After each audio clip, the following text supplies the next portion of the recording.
खरं तर महिला असेल किंवा पुरुष असेल, कायदा सगळ्यांना समान आहे, संविधानात समान अधिकार आहेत. फक्त आधी पुरुषप्रधान संस्कृती होती, त्यामुळे आता महिला अनेक वेळेला तक्रारी द्यायला बाहेर यायच्या नाही, म्हणून महिलांना जे आहे ते पुढाकार किंवा जास्तीत जास्त अधिकार देण्याचे प्रयत्न झाले. पण सध्या जी प्रकरणं येत आहेत, आपण बघितलं की कालच प्रियकराच्या मदतीनं पतीचा काटा काढणं असेल किंवा अशा अनेक प्रकरणं फार दुर्दैवी आहेत. आम्हाला सुद्धा जी आहे ती म्हणजे त्रासदायक आहेत. आणि मला महिलांना हेच सांगायचं आहे की आपण कुठल्या पद्धतीनं काय करतोय याचं भान आपल्याला असलं पाहिजे. माझी तर इच्छा आहे की आत्तापर्यंत महिला आयोग राज्यात आहेच. आत्तापर्यंत काही जणांनी मागणी केली होती की पुरुष हक्क आयोगसुद्धा असावा. मला वाटत होतं त्याची गरज नाही, परंतु काही महिलांच्या बाबतीत महिलांच्या ज्या काही घटना आहेत किंवा महिलांच्या बाबतीतली जी गुन्हेगारी वाढतीये, तर निश्चितच जसा महिला आयोग आहे तसा पुरुषांना न्याय देण्यासाठी पुरुष हक्क आयोगसुद्धा असावा अशी माझी मागणी आहे. पुरुषांना समुपदेशनाची गरज आहे तशी महिलांनाही आहे.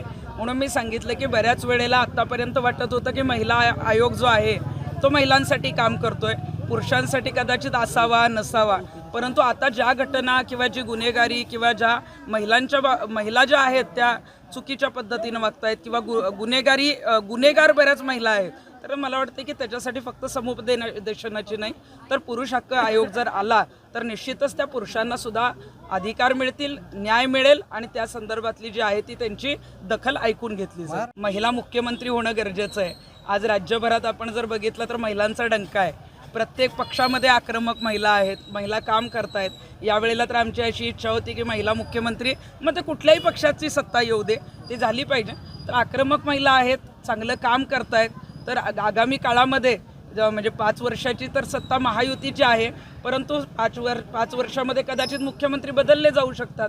जर भाजपला मुख्यमंत्रीपद बदलायचंच असेल तर आवर्जून महाराष्ट्रामध्ये आजपर्यंत महिलांना मुख्यमंत्रीपद मिळालेलं नाही, तर भाजपने मोठ्या मनाने मुख्यमंत्रीपद महिलांसाठी रिक्त करावं. मला वाटतं की भाजपने कुणालाही संधी दिली तर त्या महिलेचा निश्चितच सगळे आदर करतील. पंकजा मुंडे तशा इच्छुक आहेत.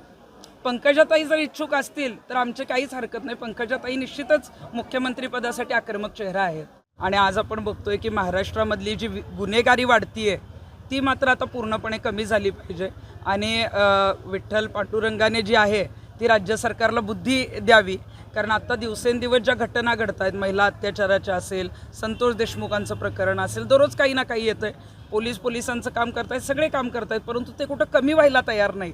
त्यामुळं मग आज देवाच्या दर्शनाला आलो, देवाच्या इथं डोकं टेकलं आणि देवाला तेवढीच विनंती केलेली आहे की आपलं महाराष्ट्र राज्य जे आहे ते गुन्हेगारी मुक्त झालं पाहिजे आणि त्याच्यासाठी राज्य सरकारला चांगलं काम करण्याची बुद्धी द्यावी.